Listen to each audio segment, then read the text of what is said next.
भात खानु पर्यो कुखुराको मासु है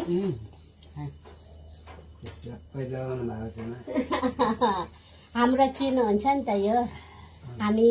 मिली खाएको हेर्नुहोस् है गाइस कुखुराको मासु भात मेरो छोरा बुहारीको घरमा आएर होइन अब छोरा पर्छ नि त जे भए पनि होइन यता छोरा यता बुहारी छोरा बुहारीको घरमा आएर मासु कुखुराको मासु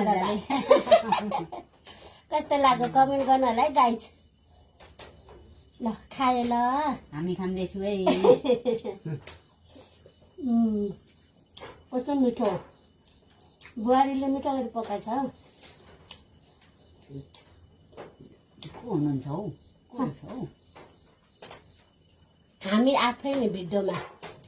हामी आफै हो क्या सबैजनाले देख्छ नि त्यसरी हामीले भात खाएको बोलेको कोदो टोपी लाउने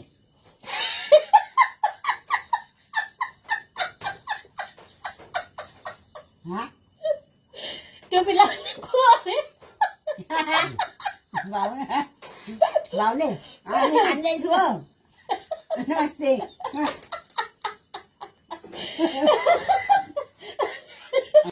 खाइ ल हेरिरहेछ क्या त्यस्तो भन्नुहुँदैन हामीले खाएको जे भए पनि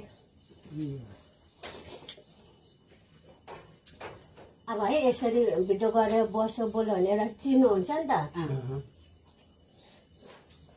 मलाई चाहिँ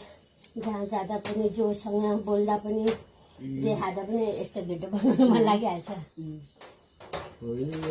राम्रो कुरो पनि हो भन्नु छ नि एक दिन भुग्रुक भयो अनि